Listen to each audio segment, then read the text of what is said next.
ఉంది? నెల్లూరు ఏడుంది? ఏడే ఉంది కదా. నెల్లూరు ఆంధ్రప్రదేశ్ లోనే ఉంది. ఆంధ్రప్రదేశ్ వాళ్ళే వచ్చేది కూడా, తెలుగుదేశం వాళ్ళందరూ వచ్చేటువంటి కార్యకర్తలకు ఎక్కువ మందికి ఏం వెహికల్స్ లేవండి, వాళ్ళు కూడా బస్సులో పెడతారు, బస్సుల్లోనే వచ్చేటువంటి వాళ్ళు. నాయకులు కూడా మీరు బస్సుల్లో రండి, రైళ్లలో రండి అని చెప్పండి. ఇంతకు ముందు ఒక 20 రకాల వంటకాలు వాడేవాళ్ళు, ఒకరు తయారు చేసేవాళ్ళు, అది వాళ్ళ సంప్రదాయము, వాళ్ళ పార్టీ డబ్బులు పెట్టింది. ఇప్పుడు అలాంటిది ఒకవేళ ఆర్థిక పరమైన ఇబ్బందులు వస్తాయని అనుకున్నాను అనుకోండి, లేదు 4 వంటలతోనే వాళ్ళకి కావాల్సినటువంటి తక్కువ వంటలతో తక్కువ ఖర్చుతో మహానాడు చేయమనండి. మహానాడు ఖచ్చితంగా జరగాలి అనేటువంటిది నా సూచన. ఎందుకు అనంటే ప్రజాస్వామ్యయుతంగా ఒక రాజకీయ పార్టీ అంతర్గత ప్రజాస్వామ్యం ఉండాలి. ప్రతి సంవత్సరం ఆ విధంగా అంతర్గత ఎప్పటి నుంచో కొనసాగేటువంటి సంప్రదాయాన్ని కొనసాగించాలి అని చెప్తున్నా. వైఎస్ఆర్ కాంగ్రెస్ పార్టీ ఎలా కొనసాగించదో, వాళ్ళు ప్రతిపక్షంలో ఉన్నప్పుడు ఒకసారి 5 ఏళ్లలో, అధికారంలో ఉన్నట్టు ఒకసారి 5 ఏళ్లలో ఒకసారి వాళ్ళు కేంద్ర పెట్టారు. వాళ్ళకి తెలియదు, అంతర్గత ప్రజాస్వామ్యం తెలియదు. మొన్న జనసేన పార్టీ ఓడిపోయిన అన్నాళ్ళు ఆ పార్టీ ఆవిర్భావ సభ పెట్టింది. మొన్న గెలవగానే పవన్ కళ్యాణ్కి తీరిక లేదు, ఆవిర్భావ సభ పెట్టలేదు. అందుకని వాళ్ళని ఫాలో అవ్వక్కర్లేదు. తెలుగుదేశం ఖచ్చితంగా వాళ్ళని వాళ్ళే ఫాలో అయ్యి మహానాడు పెట్టాలి, ఖర్చు తగ్గించుకోవాలి అనేటువంటిది నా సూచన. ఓకే, మనతో పురుషోత్తం రెడ్డి గారు ఉన్నారు, రాజకీయ విశ్లేషకులతో మాట్లాడదాం. పురుషోత్తం రెడ్డి గారు, గుడ్ ఈవినింగ్ అండి. నమస్తే బ్రహ్మనాయుడు గారు. సో మీరేం చెప్తారు సార్, దేశంలో చమురు సంక్షోభం, సో ముఖ్యమంత్రి అదేవిధంగా మిగతా మంత్రులు కానీ, ప్రధానమంత్రి గారు, మిగతా రాష్ట్రాల ముఖ్యమంత్రులు ఈ కాన్వాయ్ ఏదైతే ఉందో ఆ కాన్వాయ్కి సంబంధించి వాహనాలను తగ్గించేటువంటి ఒక కార్యక్రమంలో వాళ్ళైతే ఒక అడుగైతే వేశారు. ఇది ఎంతవరకు సక్సెస్ అవుతుందని అనుకోవచ్చు? బ్రహ్మనాయుడు గారు, అందరికీ నమస్కారం. బేసిక్ గా రెండింటినీ మనం వేరీ చేసుకోవాలి. సో పురుషోత్తం రెడ్డి గారు, వినిపిస్తుందా నా వాయిస్ మీకు? 100 మిలియన్ టన్నుల క్రూడ్ ఆయిల్ పర్ ఇయర్ భారతదేశ అవసరాలు సరిపోతాయి. 200 నుంచి 210 మిలియన్ క్రూడ్ ఆయిల్.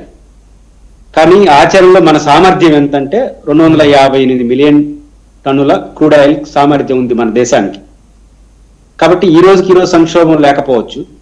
మరోవైపు ఎర్మోర్ జలసంధి మార్గం నుంచి ఇండియన్ కి సంబంధించి సప్లై చేసేటువంటి ఈ షిప్లు ఏవైతే ఉన్నాయో ఇండియన్ షిప్ వదిలేస్తాం. ఇరాన్ అడ్డుకుంటా ఉంది కదా అక్కడ యుద్ధం కారణంగా. సమస్య అదే, సమస్య లేదు. ఇండియన్ ఫ్లాగ్స్ వస్తా అంటే వదిలేస్తున్నారనే ప్రచారం కూడా ఒకటి జరుగుతుంది. అది జరగకపోతే కొంచెం రౌండ్ తీసుకొని వస్తారు కాబట్టి పెట్రోల్ ధరలు పెరుగుతున్నాయి. నేను ఇక్కడ ప్రభుత్వం చేయడానికి ఎంత శ్రద్ధ పెడుతున్నారో జరగబోయే పెట్రోల్ ధరలు పెంచుకోవడానికి మానసికంగా సిద్ధం చేస్తున్నారని నేను అనుకుంటున్నాను. భవిష్యత్తులో భారీ ఎత్తున పెట్రోల్ ధరలు పెరగబోతున్నాయి.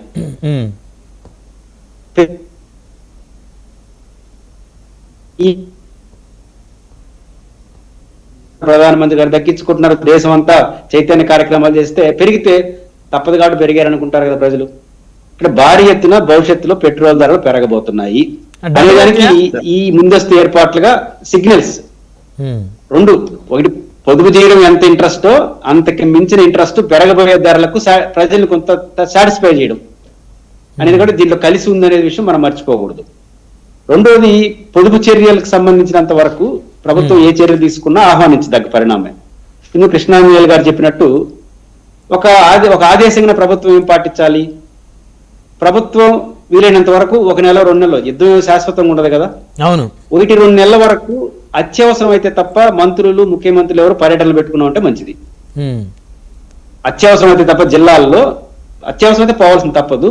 పర్యటనలు ఆపుకోవాలి 2-3 నెలలు ఈ సమస్య పరిష్కారం. పర్యటనలు ఆపుకోకపోతే జిల్లా కలెక్టర్, ఎస్పీలు ఇంకందరూ వాళ్ళు కూడా ఏం చేయలేరు. నెంబర్ 1. నెంబర్ 2, వారే చెప్పినట్టు విజయవాడ నుంచి సెక్రటేరియట్ కు అన్ని ప్రభుత్వ కార్యాలయాలు మన ముఖ్యమంత్రి సెక్యూరిటీ వాళ్ళు వదిలేసి సెక్యూరిటీలో వదిలేసి మిగతా అందరికీ అధికారులతో సహా బస్సు పెట్టండి. విజయవాడ నుంచి అమరావతి సెక్రటేరియట్ నుంచి అమరావతికి బస్సు వీటిలోనే ప్రయాణించాలి అని పెట్టుకోండి. కాబట్టి పబ్లిక్ ట్రాన్స్పోర్ట్ ని ఎక్కువ ఉపయోగించుకోవాలి అనే ఒక క్లాస్ పెట్టుకుంటే మాక్సిమం తగ్గుతుంది. ఇట్లాంటి చర్యలు ప్రభుత్వం చేస్తే సహకరించాలి కూడా మనం అందరూ, తప్పేమి లేదు. అది ప్రభుత్వం చెప్పేదానికి చేసేదానికి మధ్య ఎప్పుడు వ్యత్యాసాలు ఉంటాయి. ఎక్కువగా ప్రభుత్వం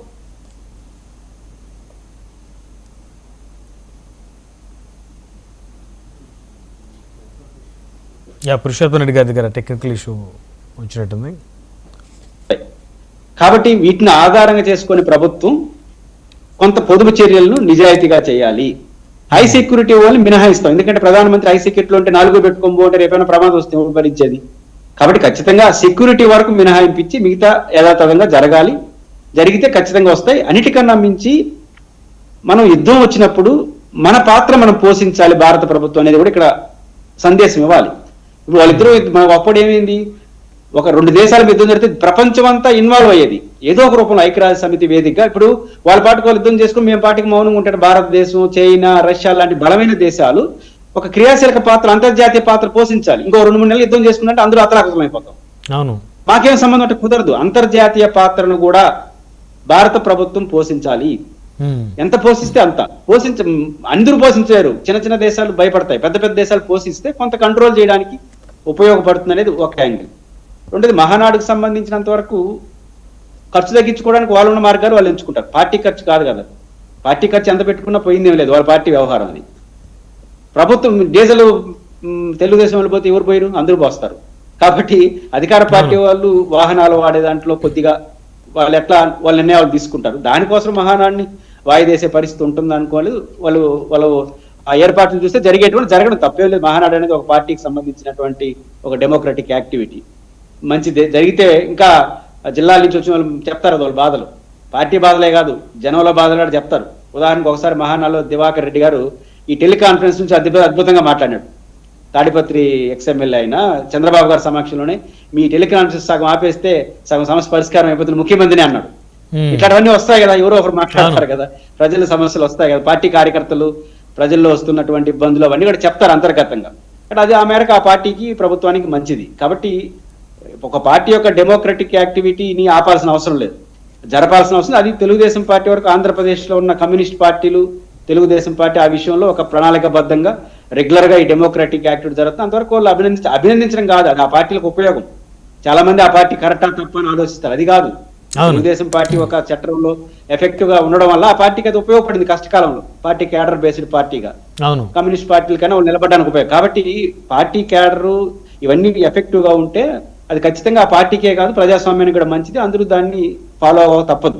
కాబట్టి ఆ మహానాడు జరగనివ్వండి. మహానాడుని ప్రజలు సమస్యల వేదికగా మార్చుకోవాలి. అంటే ఆయా పార్టీల్లో ఈ 2 ఏళ్ల కాలంలో ప్రభుత్వం చేసిన సంక్షేమ పథకాలు కావచ్చు, డెవలప్మెంట్ కావచ్చు, ఇవి కింద ఎలా ఉన్నాయో పార్టీ కార్యకర్తలను అడిగి ముందుకు వస్తే ప్రభుత్వానికి ఫీడ్బ్యాక్ వస్తుంది.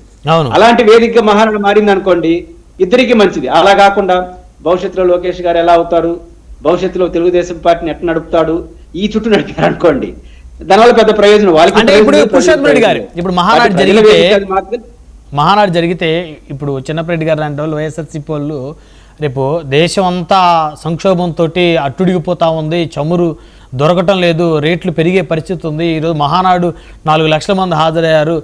దాదాపు ఒక్కొక్కరు 10 లీటర్లు పెట్రోలు వేసుకున్నా కానీ కనీసం మరి కొన్ని లక్షల లీటర్ల చమురు వృధా అయిపోయింది. ఇప్పుడు ఏం పార్టీ ఆ కార్యక్రమం చేయకపోతే ఏంటని మళ్ళీ వాళ్ళే మాట్లాడతారు. అంటే వాళ్ళు ఎందుకు మాట్లాడతారంటే, ఇప్పుడు చంద్రబాబు నాయుడు గారు, ప్రధానమంత్రి గారు ప్రతి ఒక్కరు కాన్వాయ్లో తగ్గించుకోవాలి అని ఎక్కువ క్రమశిక్షణ గురించి మాట్లాడుతున్నారు కదా. అప్పుడు మీరైనా మాట్లాడతారు, ఎవరైనా మాట్లాడతారు. కాబట్టి వాళ్ళు ఇట్లాంటి పని వాళ్ళు చేసుకుంటూ పోతే సరిపోతుంది. నేను అనుకుంటున్నాను, నేను బలంగా నమ్ముతున్నాను, పొదుపు చర్యల కన్నా భవిష్యత్తులో భారీగా పెరగబోయే పెట్రోల్ ధరలు మానసికంగా జనాన్ని సిద్ధం చేస్తున్నారు. జరిగిపోతుంది. అంటే డబుల్ అవుతుందా చమురు, పెట్రోల్, డీజిల్? ఆ లెక్కే వైటి. దానికి కారణం ఏంటంటే 400 గతంలో ఆయిల్ పూల్ అకౌంట్ ఉండేది, అది ధరల్ని బ్యాలెన్స్ చేసేది. బీజేపీ అధికారంకి వచ్చిన తర్వాత అది క్లోజ్ చేసేసింది. ఇప్పుడు అంతర్జాతీయ మార్కెట్ లో ఎంత ధరలు పెరిగితే అది ప్రజల మీద వేయాలి. ఇది కొత్త సిస్టమ్ బీజేపీ తీసుకొచ్చింది, ప్రమాదకరం.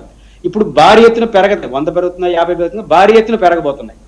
పెరగతాయి కాబట్టి ఊరికే పెంచేస్తే ఏమనుకుంటారు, ఇంత అన్యాయం అంటారు. ముఖ్యమంత్రి తగ్గించుకునేస్తున్నాడు, ప్రధానమంత్రి తగ్గించేస్తున్నాడు, మహానాడు వాయిదా పడుతుందా లేదా తెలియదు,